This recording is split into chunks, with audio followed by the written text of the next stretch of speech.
বিশ্বকাপের গুরুত্বপূর্ণ ম্যাচে মুখোমুখি হবে ব্রাজিল ও স্কটল্যান্ড।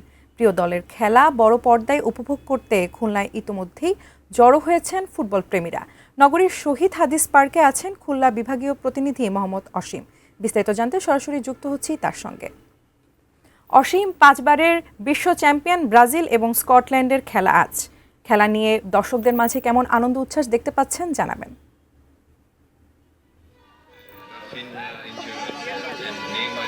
অর্পা, ধন্যবাদ আপনাকে। আসলে বহুল যে প্রতীক্ষিত ম্যাচ অর্থাৎ ব্রাজিল এবং স্কটল্যান্ডের ম্যাচ কিন্তু কিছুক্ষণ পরেই শুরু হবে। আর স্কটল্যান্ডের এবং ব্রাজিলের যে মধ্যকার ম্যাচ ঘিরে কিন্তু বিশ্বে একেবারে উত্তেজনা ছড়িয়ে পড়েছে। সেই উত্তেজনার ঢেউ কিন্তু এসে পড়েছে এই বিভাগীয় নগরী যে খুলনা রয়েছে এখানে আমরা দেখি যে রাত 12টার পর থেকেই যারা বিশেষ করে ব্রাজিলের সমর্থক রয়েছেন তারা কিন্তু এখানে আসতে শুরু করেছেন এবং তারা কিন্তু উল্লাস করছেন। তারা তাদের যে ব্রাজিলের খেলা, তারা বলছে যে তারা নির্ঘুম রাত কাটিয়েই তারা কিন্তু তাদের যে প্রিয় দলের খেলা সেটি কিন্তু তারা দেখতে চায়। আমি একটু কথা বলতে চাই ব্রাজিল সমর্থকদের সাথে। আসলে আজকের ম্যাচে কি আশা করছেন?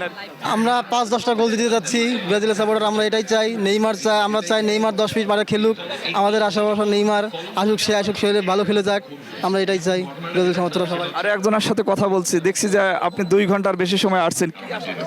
আমি চিন্তা করছি নেইমার ভালো খেলুক, 5-6টা গোল দিক সর্বনিম্ন, না খেলতেও পারে, সর্বনিম্ন আপনার ভালো জন্য খেলে 5 দিয়ে, আশা করি যেন এটা হয়।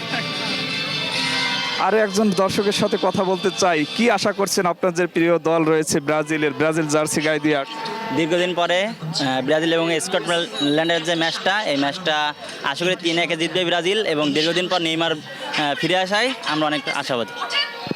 অর্পা, আপনি দেখছেন কিন্তু একেবারেই কিন্তু খুলনা যে আমি যেখানে রয়েছি ঐতিহাসিক হাদিস পার্ক, সেখানে কিন্তু একেবারেই ব্রাজিলের সমর্থক এবং অন্যান্য দলে যারা সমর্থক রয়েছে তারা কিন্তু খেলা দেখার জন্য এখানে ভিড় করছেন। একই সাথে কিন্তু খুলনা নগরীর বিভিন্ন জায়গায় বড় পর্দার এই খেলা দেখানোর জন্য কিন্তু রয়েছেন। সেটি শিববাড়ি মোড় রয়েছেন, রূপসা ট্রাফিক মোড় সহ সব জায়গায় কিন্তু একেবারে উৎসবের আমেজ এই বিশেষ করে ব্রাজিল এবং স্কটল্যান্ডের খেলা উপলক্ষে। আমার কাছে আপাতত এই ছিল হাদিস পার্ক থেকে বিশ্বকাপের খেলার সর্বশেষ খবর।